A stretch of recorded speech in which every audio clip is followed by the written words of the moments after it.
बाबा चिठ्ठी पाठवतात. 2 वर्ष झाले बाबा चिठ्ठी पाठवतात. वाढदिवसाला नवीन खेळणी फक्त देतात. शहरात खूप काम असतं बाळा, हेच कारण सांगतात. फोन नाही परवडत बहुतेक, म्हणून पत्रातूनच बोलतात. 2 वर्षात बाबांना अजून मी पाहिलंही नाही आहे. फोटोमधल्या बाबांसोबत नीट बोलताही येत नाही. आईला मला खांद्यावरही बसवता येत नाही आणि आई विचारताच म्हणतो मी की छे, मला आठवण पण येत नाही. एकदा असंच आईला मामाशी बोलताना ऐकलं.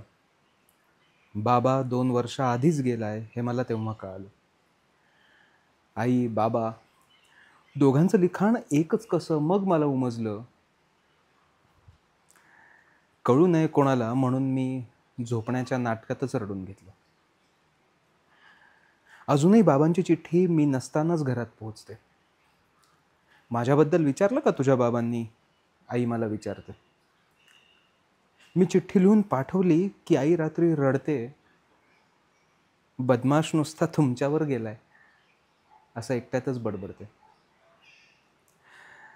माझा फोटोमधला बाबा मला अजूनही आठवतो. कधी आईच्या रागवण्यात मला माझाच बाबा दिसतो. आईसाठी मी पण चिडल्यावर शांतच राहतो. चिठ्ठीतच बोलतो बाबांशी, कारण बाबा मला चिठ्ठीच पाठवतो. ही एका ॲडव्हर्टाईजमधनं सुचलेली कविता होती. 2013 लिहिली होती.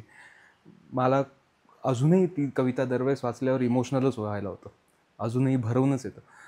काय जादू आहे माहीत नाही, पण त्या एका ॲडव्हर्टाईजमुळे मला सुचलेली ही कविता होती. खूप वेगळी भावना आहे. कवी म्हणून आहे ना, कधी कधी आपण न अनुभवलेल्या भावनासुद्धा आपल्याला अनुभवता येतात, किंबहुना त्यांची प्रचिती येते. उद्या अशीच एक नवीन भावना घेऊन, नवीन कविता घेऊन आपल्यासमोर येईन. तोपर्यंत ही कविता कशी वाटली मला नक्की कळवा. भेटूयात.